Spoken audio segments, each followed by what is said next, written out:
Hello दोस्तों, स्वागत है आपका अपनी YouTube चैनल एग्जामशिप में। दोस्तों, जैसा कि आंदोलन वगैरह के चलते वीडियो काफ़ी दिन से नहीं आ रही थी और आंदोलन जरूरी भी था। जहां भी नाइंसाफी होगी तो आवाज़ उठानी ही पड़ेगी। जैसा कि कहा गया है कि यूपी पीसीएस का जो एग्जाम है पहले की भांति 1 शिफ्ट में होगा और आरओ के लिए भी स्थिति कुछ भी स्पष्ट नहीं है, तो इसके लिए आंदोलन जारी रहेगा। लेकिन साथ में आप लोग पढ़ाई भी करते रहिए। तो जैसा कि हम लोग घटना चक्र की जो आई दृष्टि आती है उसको कवर कर रहे हैं, जिसमें हम लोगों ने 3 वीडियो कवर कर लिया है, जिसमें राष्ट्रीय परिदृश्य और अंतरराष्ट्रीय परिदृश्य का आधा कवर कर लिया है। ये चौथा वीडियो है, इसके साथ ही हमारा राष्ट्रीय और अंतरराष्ट्रीय परिदृश्य जो है कंप्लीट हो जाएगा। तो वीडियो को जो है लास्ट तक जरूर देखें। अगर आप चैनल पर नए हैं तो प्लीज चैनल को सब्सक्राइब करें, क्योंकि ऐसे वीडियो हम लगातार लाते रहते हैं। तो बिना टाइम वेस्ट किए चलिए शुरू करते हैं। Cost of living city ranking 2024, cost of living city ranking 2024, इसे मर्सर द्वारा जारी किया जाता है। 226 शहर शामिल किए गए इस रैंकिंग में और आधार शहर न्यूयॉर्क को चुना गया। सबसे महंगा शहर हांगकांग और सबसे सस्ता शहर अबुजा, जो कि नाइजीरिया का है। भारत का सबसे महंगा शहर है मुंबई और इसकी ओवरऑल रैंक कितनी थी? 136 और नई दिल्ली की 165। भारत का सबसे महंगा शहर मुंबई, सबसे सस्ता शहर विश्व का अबुजा, सबसे महंगा शहर विश्व का हांगकांग। तो नेक्स्ट है वैश्विक लैंगिक अंतराल सूचकांक 2024, वैश्विक लैंगिक अंतराल सूचकांक 2024, इसे वर्ल्ड इकोनॉमिक फोरम द्वारा जारी किया जाता है। इस वर्ष 18वां संस्करण है। 2006 में पहली बार इसको जारी किया गया था। रिपोर्ट के अनुसार 68.5% लैंगिक अंतराल समाप्त हो चुका है। कितना? 68.5%। वर्तमान गति के अनुसार पूर्ण लैंगिक समानता प्राप्त करने में 134 वर्ष और लग जाएंगे, यानी 2158 ईस्वी तक पूर्ण लैंगिक समानता प्राप्त किया जा सकेगा वर्तमान गति के अनुसार। वैश्विक कार्यबल में महिलाओं की हिस्सेदारी 42% है। और वैश्विक लैंगिक अंतराल सूचकांक में शीर्ष देश कौन कौन से रहे? तो पहले नंबर पर रहा आइसलैंड, दूसरे पर फिनलैंड और तीसरे पे नॉर्वे। आइसलैंड, फिनलैंड और नॉर्वे। अंतिम देश कौन सा रहा? सूडान। 146वीं रैंक रही इसकी। और भारत 129वें नंबर पर रहा। ये इंपॉर्टेंट है भारत का। भारत 129वें नंबर पर। 2023 में यह 127वें स्थान पर था, यानी 2 स्थानों का इसको नुकसान हुआ है। भारत ने 64.1% लैंगिक अंतराल समाप्त कर दिया है। 4 उप सूचकांक में भी जो है रैंकिंग प्रदान की गई, जिसमें भारत की स्थिति निम्नलिखित है। आर्थिक भागीदारी में भारत की रैंक कितनी थी? 142। शिक्षा प्राप्ति में 112। स्वास्थ्य एवं उत्तरजीविता में 142। राजनीतिक सशक्तिकरण में 65। आर्थिक भागीदारी में 142, शिक्षा प्राप्ति में 112, स्वास्थ्य एवं उत्तरजीविता में 142, राजनीतिक सशक्तिकरण में 65। अगला देखते हैं वैश्विक शांति सूचकांक 2024, institute for economics and peace द्वारा इसको जारी किया जाता है। और इसमें कहा गया कि यूरोप जो है यह सबसे शांतिपूर्ण क्षेत्र रहा। यूरोप सबसे शांतिपूर्ण क्षेत्र रहा। शीर्ष देशों की बात करें तो आइसलैंड नंबर 1 पर, दूसरे नंबर पर आयरलैंड और तीसरे पर ऑस्ट्रिया। आइसलैंड पहले पर, आयरलैंड दूसरे पर, ऑस्ट्रिया तीसरे पर। यमन सबसे कम शांतिपूर्ण देश रहा। इसकी रैंक कितनी रही? 163, यानी टोटल 163 देशों की रैंकिंग प्रदान की गई, जिसमें सबसे अंतिम स्थान यमन को प्राप्त हुआ। भारत की रैंक कितनी है? 116। वैश्विक शांति सूचकांक में भारत की रैंक 116। सुरक्षा परिषद के नए अस्थायी सदस्य, संयुक्त राष्ट्र महासभा के 78वें सत्र के दौरान इसका चुनाव किया गया, जिसमें डेनमार्क, ग्रीस, पाकिस्तान, पनामा और सोमालिया, ये 5 देश, इनको जो है अस्थायी सदस्य चुना गया। इनका कार्यकाल 1 जनवरी 2025 से 31 दिसंबर 2026 तक चलेगा। कौन कौन से देश रहे? डेनमार्क, ग्रीस, पाकिस्तान, पनामा और सोमालिया। अगला है पर्यावरण प्रदर्शन सूचकांक 2024, यह जो है द्विवार्षिक की रिपोर्ट है। इसमें शीर्ष देश रहे एस्टोनिया पहले नंबर पर, लग्जमबर्ग दूसरे पर और जर्मनी तीसरे पर। एस्टोनिया पहले नंबर पर। अंतिम देश वियतनाम रहा। इसकी रैंक कितनी रही? 180। भारत को 176वां स्थान प्राप्त हुआ। भारत विश्व का तीसरा सबसे बड़ा ग्रीन हाउस गैस उत्सर्जक देश है। क्यूएस वर्ल्ड यूनिवर्सिटी रैंकिंग 2025, 1503 संस्थान शामिल किए गए, जिसमें भारत के 46 संस्थान शामिल। जो शीर्ष यूनिवर्सिटी थी वो कौन सी थी? मैसाचुसेट्स प्रौद्योगिकी संस्थान यूएसए की।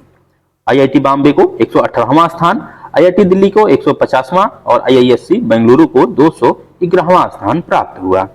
और टोटल कितने संस्थान भारत के शामिल रहे? 46, जिसमें शीर्ष पर भारत का IIT बॉम्बे रहा।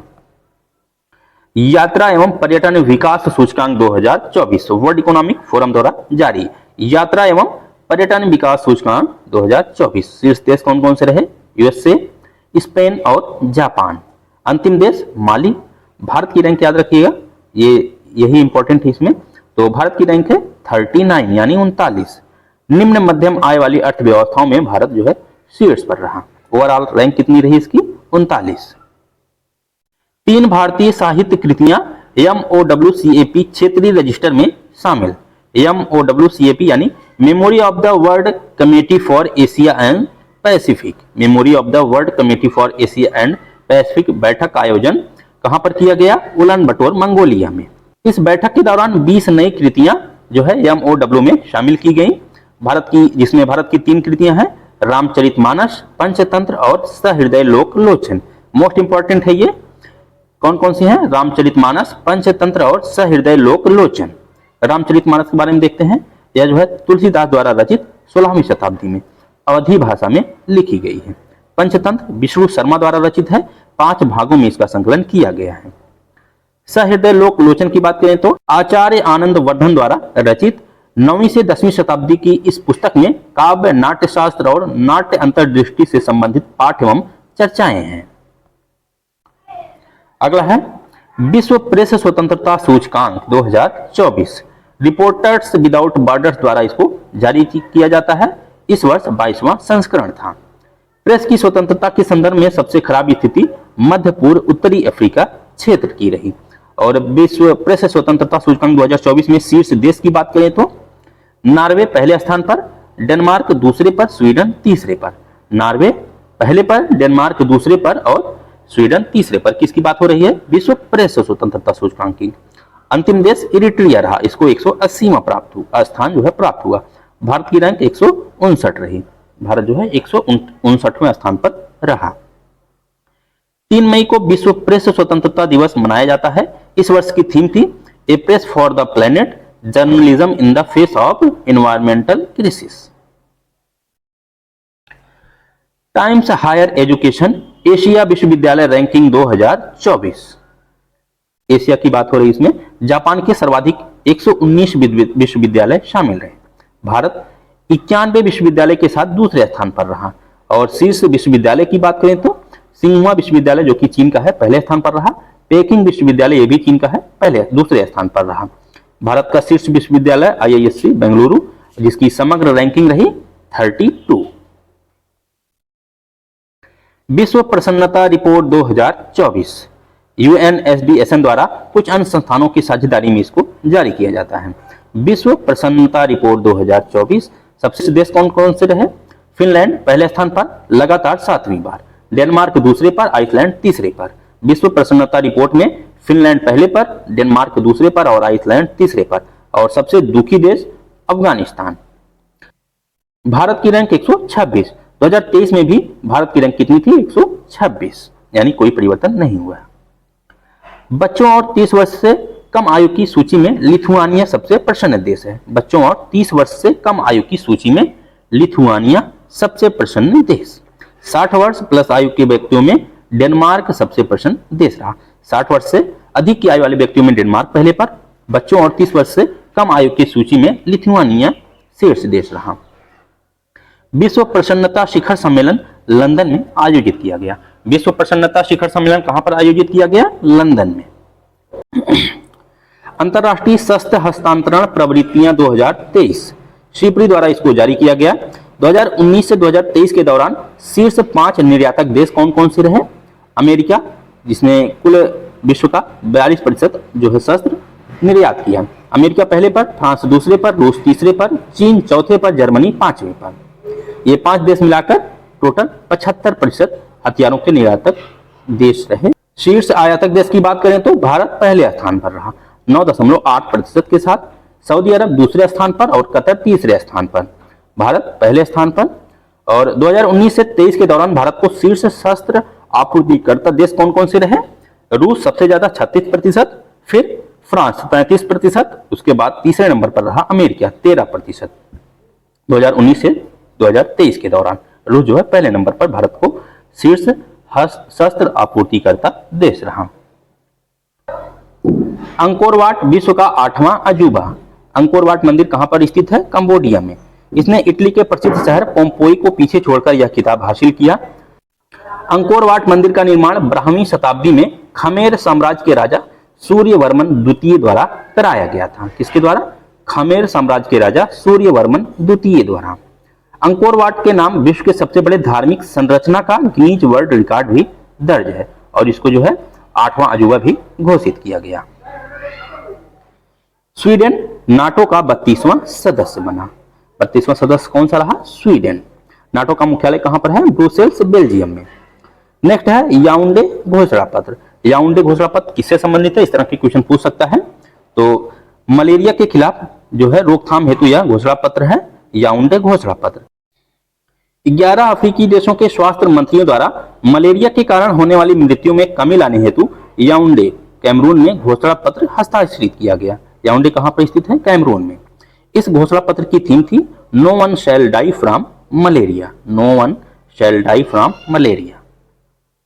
वैश्विक आतंकवाद सूचकांक 2024 institute for economics and peace द्वारा जारी इस्लामिक स्टेट यानी IS सबसे घातक समूह घोषित किया गया।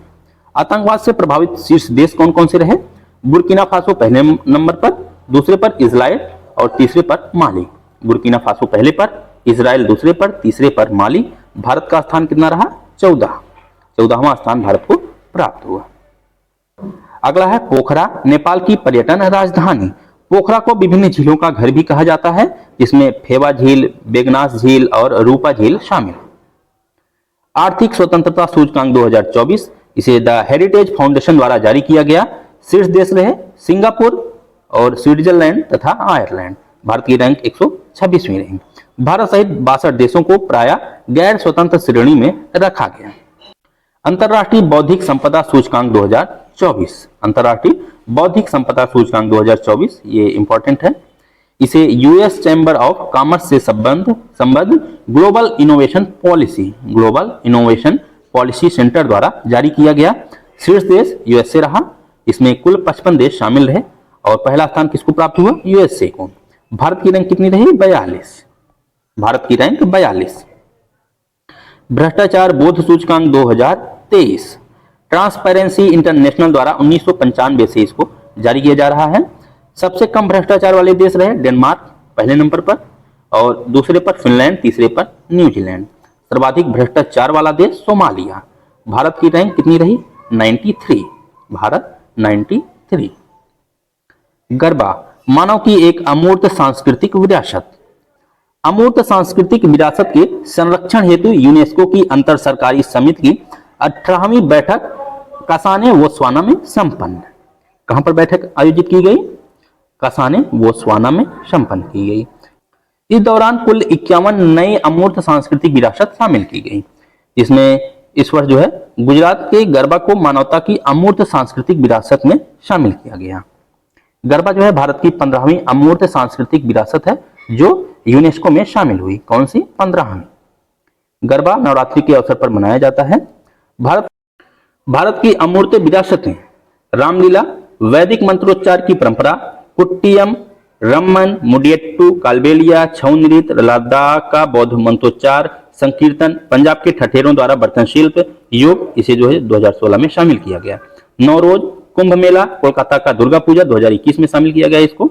गुजरात का गरबा जो कि हाल ही में यानी 2023 में शामिल किया गया। अगला है जलवायु परिवर्तन प्रदर्शन सूचकांक 2024। इसे German watch, climate action network तथा न्यू क्लाइमेट इंस्टीट्यूट द्वारा संयुक्त रूप से जारी किया गया। जलवायु परिवर्तन प्रदर्शन सूचकांक 2024। शीर्ष देश कौन कौन से रहे? डेनमार्क जो कि चौथे नंबर पर रहा। शीर्ष 3 में कोई भी देश शामिल नहीं रहा और चौथे नंबर पर कौन सा देश रहा? डेनमार्क। 5वें पर एस्टोनिया और 6ठे पर फिलीपींस। अंतिम स्थान पर सऊदी अरब रहा, इसको 67वां स्थान प्राप्त हुआ। भारत का स्थान 7वां। भारत की रैंक कितनी रही? 7 और शीर्ष पर यानी चौथे नंबर पर डेनमार्क रहा। विभिन्न श्रेणियों में शीर्ष देश ग्रीन हाउस उत्सर्जन में फिलीपींस पहले स्थान पर रहा, यानी चौथे स्थान पर रहा, शीर्ष देश रहा, और शीर्ष 3 में कोई भी देश शामिल नहीं रहा, इसलिए चौथे स्थान पर जो रहा उसको शीर्ष देश कहेंगे। तो ग्रीन हाउस उत्सर्जन में फिलीपींस जो है शीर्ष पर रहा, यानी चौथे रैंक पर। नवीकरणीय ऊर्जा में नॉर्वे, ऊर्जा उपयोग में फिलीपींस और जलवायु नीति में Netherland. QS Asia university ranking 2024, इसे क्यूएस द्वारा प्रकाशित किया गया। एशिया का शीर्ष विश्वविद्यालय कौन सा रहा? पेकिंग विश्वविद्यालय, जो कि चीन का है। कुल जो है 856 संस्थान शामिल किए गए, जिसमें सर्वाधिक संस्थान भारत के रहे। टोटल 148 विश्वविद्यालय भारत के शामिल किए गए।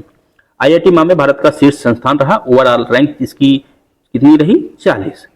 आईआईटी बॉम्बे भारत का शीर्ष रहा। ओवरऑल रैंक कितनी रही? 40। भारत के कुल 148 विश्वविद्यालय शामिल किए गए, जो कि सर्वाधिक है। ग्वालियर व कोझिकोड यूसीसीएन में शामिल। यूसीसीएन यानी यूनेस्को क्रिएटिव सिटीज नेटवर्क, यूसीसीएन। विश्व शहर दिवस यानी 31 अक्टूबर 2023 के अवसर पर 55 शहरों को यूसीसीएन में शामिल किया गया, जिसमें कोझिकोड को साहित्य के क्षेत्र में और ग्वालियर को संगीत के क्षेत्र में शामिल किया गया। कोझिकोड को साहित्य में, ग्वालियर को संगीत के क्षेत्र में इसको शामिल किया गया। अब तक जो है कुल 8 भारतीय शहर इसमें यानी यूसीसीएन में शामिल किए जा चुके हैं। कुल 8 भारतीय शहर। इजराइल फिलिस्तीन विवाद। हमास द्वारा इजराइल पर किए गए हमले को ऑपरेशन अल अक्सा नाम दिया गया। हमास द्वारा इजराइल पर किए गए हमले। इजराइल ने प्रत्युत्तर में ऑपरेशन स्वार्ड चलाया। जून 2024 में यूएन महासचिव एंटोनियो गुटेरस ने इजराइल की सशस्त्र सेना और हमास को annual global list of offenders इसमें जो है शामिल किया, जिसे लिस्ट ऑफ शेम भी कहते हैं। गाजा पट्टी मिस्र व इजराइल के बीच एक भूमध्य सागर से लगी हुई पट्टी है। धोर्डो सर्वश्रेष्ठ पर्यटन गांव।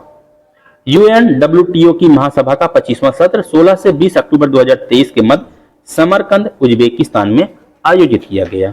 इस दौरान कुल 54 गांवों को 2023 हेतु सर्वश्रेष्ठ पर्यटन गांव के रूप में चुना गया, जिसमें भारत का धोर्डो शामिल रहा। धोर्डो जो है गुजरात के कच्छ में स्थित है। अगला है times person of the year 2023। अमेरिकी गायिका टेलर स्विफ्ट को time person of the year घोषित किया गया और टाइम के कवर पेज पर 2 बार जगह पाने वाली यह पहली महिला है। 2 बार जगह पाने वाली पहली महिला है। और इसमें जो है सीईओ ऑफ द ईयर किसे घोषित किया गया? सैम अल्टमैन को। Athlete of the year Lionel Messi को। Breakthrough of the year Alex Newell को। तो दोस्तों इस वीडियो में इतना ही। अंतरराष्ट्रीय परिदृश्य में 2-3 पेज और बचे हुए थे, जिनको हम लोग यहाँ पर कवर नहीं करेंगे, क्योंकि वो मुख्यतः रैंकिंग्स हैं और वो पुराने रैंकिंग 2023 के सितंबर अक्टूबर के रैंकिंग है 2023 के। तो नया रैंकिंग आ चुका है 2024 का, तो हम लोग उसको कवर करेंगे। तो इसी के साथ ही हमारा जो अंतरराष्ट्रीय परिदृश्य वाला पोर्शन है वो कंप्लीट होता है। तो अगर आपको वीडियो यूजफुल लगा तो प्लीज वीडियो को लाइक करें और चैनल को सब्सक्राइब करें। Thank you.